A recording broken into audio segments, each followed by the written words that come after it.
So for the they can do neutralization, opsonization, ADCC, and also the complement activation. So for the neutralization, as I mentioned before, that the virus surface it got different kind of glycoprotein, so that the antibody able to bind with this surface antigen, so that they can neutralize it and also opsonize it. Opsonize is make the virus more clear for the macrophage and also neutrophil to engulf. While the ADCC is antibody dependent cell mediated cytosis, and this will heavily rely on the NK cell I mentioned previously, and also they can activate complement system.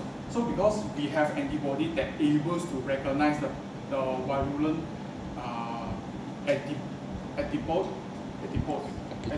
and so that the complement system able to be activated through the classical pathway. And that's all from me. I will pass it to Just to let you know, cryptococcal neoformant is considered as a facultative intracellular pathogen, meaning it can survive and replicate both inside and outside. So that's why both points are very important.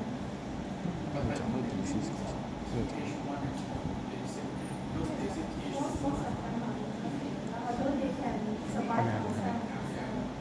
Even if survive outside of the cell, let's say it is less our immune body, our antibody got less reactive Because of bind to it. Typically they fall recognize that they have to recognize. so also they recognize they come back because of the issue. Okay, we have to hurry up because I have to give time for the group to ask questions. So I will talk about the future solution, the biotechnological techniques. So there's a viral infection which is using mRNA, the CRISPR, and the synthetic biology. So the fungal infection which is using the genetically modified fungi, which developing the non-pathogenic for the fungi strain. And this is targeted anti-fungal therapy using the biotechnological to design a more effective anti-fungal.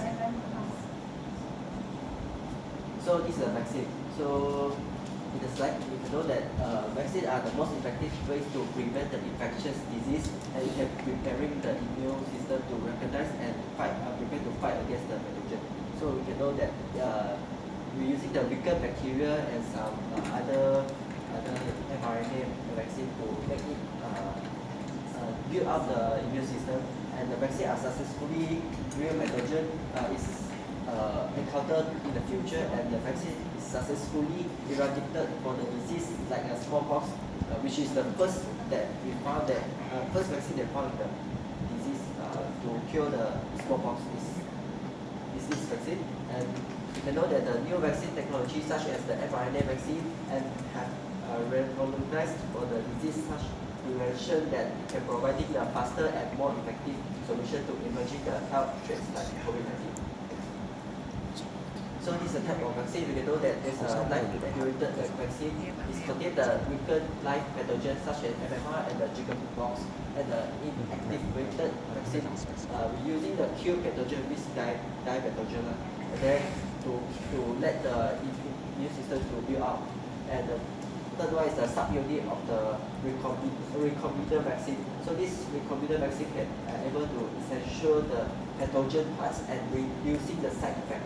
The example of the subunit for the recombinant vaccine is the HPV and the pertussis.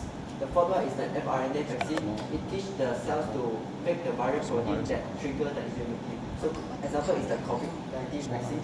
And the last one, toxoid vaccine. This toxoid vaccine is used to the inactivated toxin instead of the pathogen itself. So the example is the tetanus vaccine.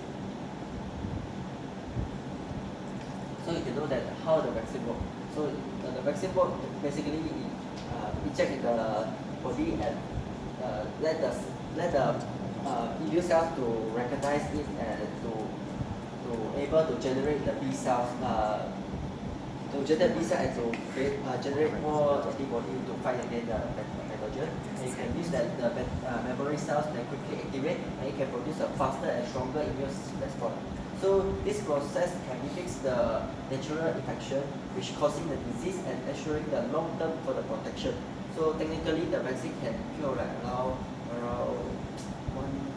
one or 2 years. I think you have a first and second injection. The second injection is booster. So some of the vaccine can provide a lifelong immunity. And this example is the influenza vaccine and require the periodic booster due to the changing of the virus strain. So what is the vaccine of the component and design? So we can know that they have the few options. So the first one is the antigen. Antigen is used to trigger an immune response. The example given is the viral protein and the bacterial toxin.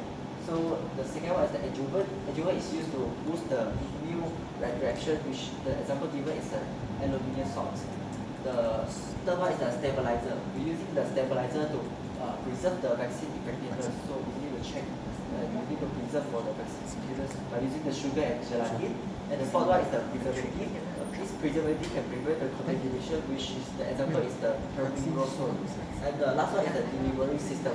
So we can know that the delivery system can have include for the lipid nanoparticle in the mRNA vaccine. So the antimicrobial drugs and the mechanism. So we can know that the antimicrobial drugs is a chemical substance that kill and inhibit the growth of the microorganism.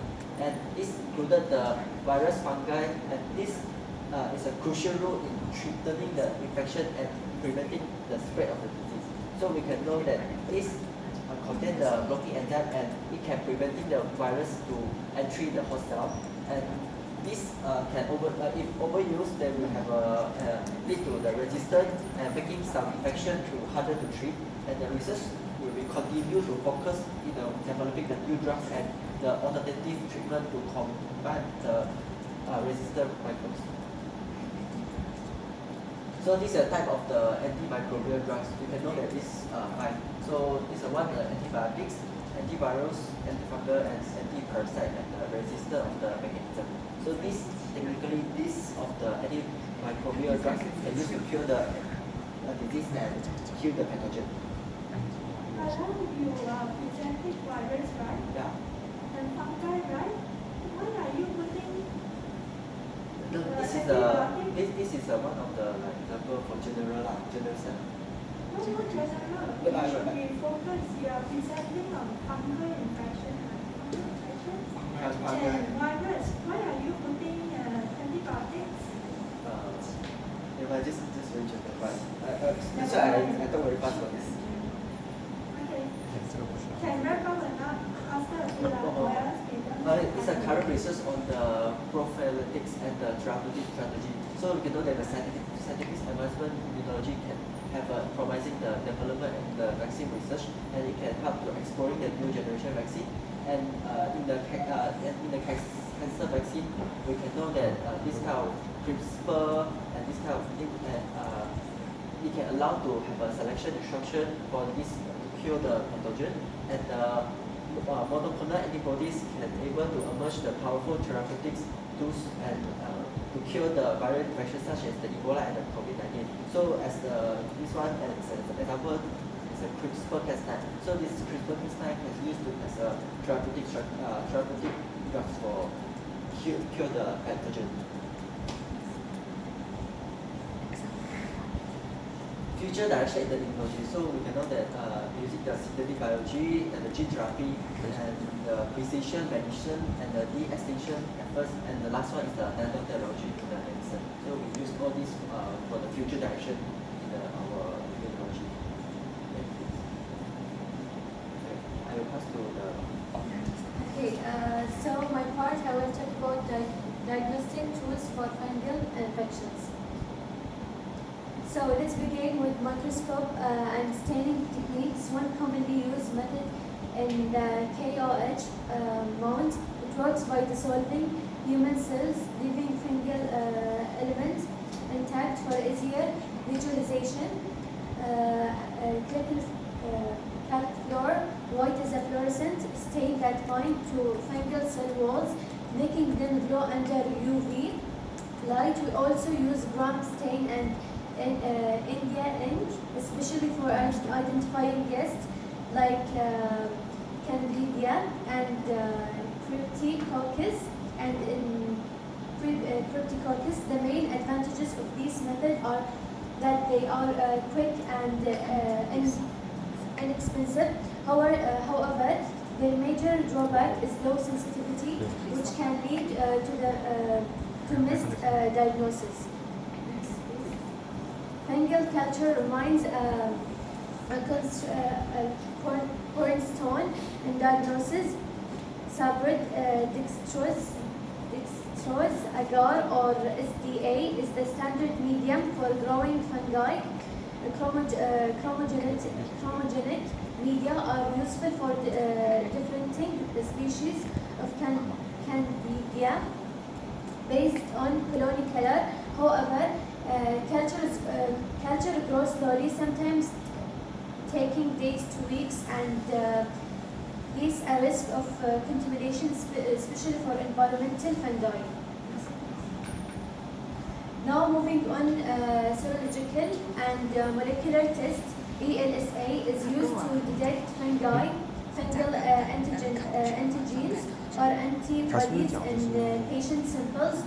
The 1,3-beta T-glucon test detects fungal cell wall compounds and is useful for systemic infection.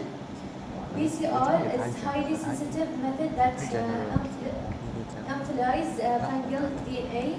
LAMP loop mediate isothermal amplification is a faster alternative to PCR.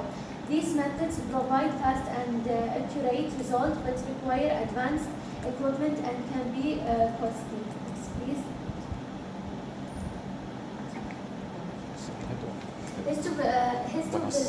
Histopathological examination is important for diagnosing deep or systemic fungal infection. PAS stain highlights fungal cell walls in pink, while GMS stain turns fungal elements black. These stains are especially useful in tissue biopsy samples. The downside, this approach is